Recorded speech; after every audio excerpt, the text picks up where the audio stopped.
Hi, welcome to One Word a Day. I'm Sophia Pilot into the universe of Chinese. Let's continue our digesting Xi's quotes. So one quote a day. This is pretty heavy lifting for me because I'm not, a scholar in the political domain, and but I have to say something in the context to try to help the non-Chinese speakers understand the expression, like how to make sense of what he said, right? So today's quote is, again, came from the 2013 year, which is 1 year in after he became the country leader.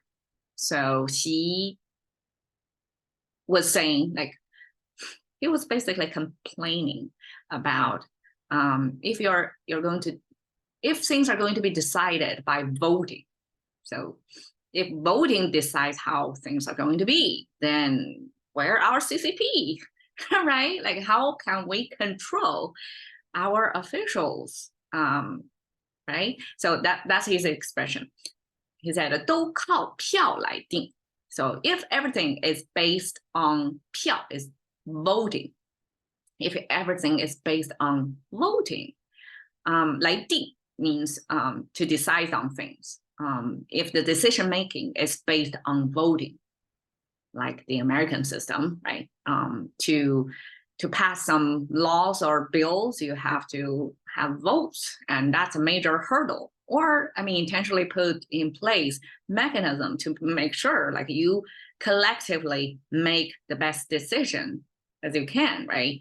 But here he is negating that. He is saying, if everything that we decision making involves voting, then okay, 党管干部怎么落实啊? He was saying, this is a colloquial expression. Then he was saying, then that how can we actualize 落实 means make something happen. Okay, so you say something and then you do something. So this 落实 is this doing part. So how are we going to actualize this system, which is 党管干部? 干部 is a Chinese expression to say government officials. And then 党管干部 means all the government officials are under CCP's control.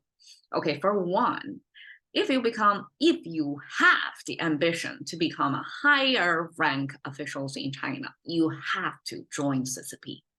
Otherwise, you're an outsider. You're not going to be trusted. You're not one of us, right? But still here, he is emphasizing 党管干部, still 党, the CCP have to be able to control all the government officials. So it's not really, if government officials corresponding to Americans' executive branch, which is the running of the country, the day-to-day operating of the country, right, are carried out by these government officials, then 党, the CCP, have to have their input, have to have their control of the whole apparatus of the government. So basically, he is saying the CCP controls the government, and this is by default unquestionable. So this is the thing we have to actualize. So he's questioning the voting system. If we are going to adopt voting and leave decision making to this voting mechanism, which can come out as a surprise, right?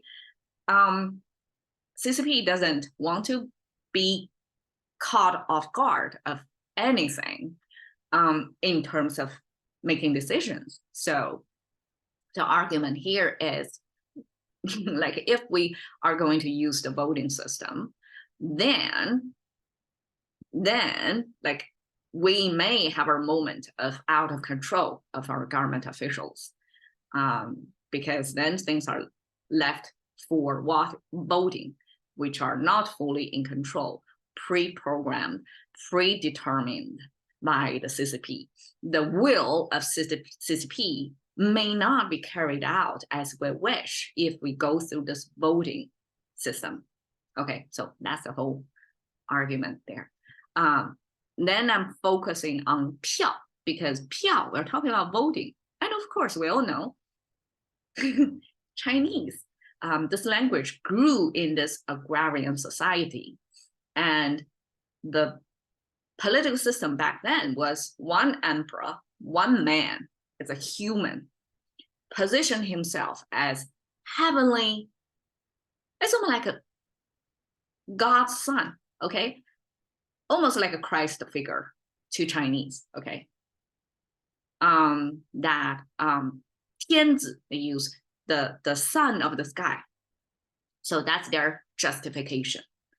Even if they're humans, they're saying, no, I'm not exactly humans. I'm the skies, which is the nature or whatever religion you want to plug in.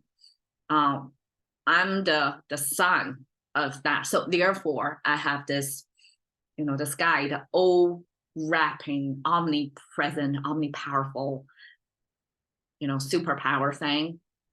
Therefore, I can rule you like that. That's the, the superpowering theology back then. So voting, getting votes was not even a concept available in the language, right? Naturally, like we don't have that. Then, okay, what that is then? Chinese ancient expression of 票 was expressed in this way. Okay, we have two hand symbols that look like this. Reach top down. So this is a Chinese here, this 3-finger thing, reaching top down means you're handling with 2 hands. So basically handling with care. If something is that important, you use both hands handling it. And the middle, you can visualize it as a rice cooker. So it's a cookware. And then the bottom is a fire. And then there's a flat surface. So basically this is a cooking scenery.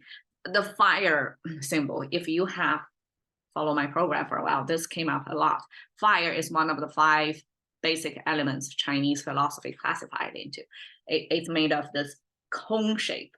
I mean, even if it's a 2D, right? It looks just 2 strokes, but we can imagine it as a bonfire, as a cone shape, and I have 2 strokes outside of the main body, which depicts the sparkles, the fire as a discontinuous, forever morphing shape of energy, free flowing in the air thing. So that's a Chinese depiction of the fire.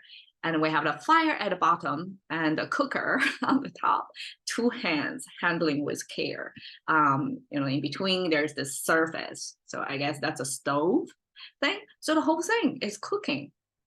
And actually the whole thing was depicting the fire underneath the cookware to, I think it's depicting the fire, kind of giving the full force of cooking, this fuel burning thing. That's original meaning. So, I mean, Chinese culture is very food focused. And oops, so I guess it's reasonable to see that this character too is food related, because feeding ourselves is super important for survival, right? So this 票, this vote came from this fire symbol. The connection, the logic jump I would put there is, the 票 originally was depicting this fire under the stove to, during the cooking process. And the fire has to be, furnaced or fanned up to pretty lively so that it can cook at a certain temperature. Okay, this is a pre-gas stove or electricity era. So that cooking, that fire, flowing kind of like this, fire flying, that's the original meaning of that, depicting the motion of the fire, kind of fluttering in the air like that in a cooking process, eventually means kind of like a banknote. Later on in, as this economy develops, banknotes was devised as a cash carrier, a media, and then this character was picked to depict that. And I guess it kind of depicts the notes, the banknote, as a flat sheet of paper, can flutter in the wind, kind of like that. So it depicts the physical quality of the note itself. And eventually from banknotes, this becomes political voting rights kind of notes. It's also kind of this physical flat sheet of paper existence came from the cooking symbol of fluttering of the fire. Okay, so that's Chinese 票. So 都靠选票来定. If everything is based on voting, 党管干部怎么落实啊? Like how to actually make it happen to make sure that the government officials is fully under control of CCP. Okay, and this R is just like, huh? English. Okay, so I'm capturing, extracting 党管干部. This is the main mentality out there. So CCP have to control the government officials. And here I'm showing a random picture of government officials. Actually, they are retirees of 干部. They are the people's faces of what 干部look like in China. Okay, so they're retired government officials.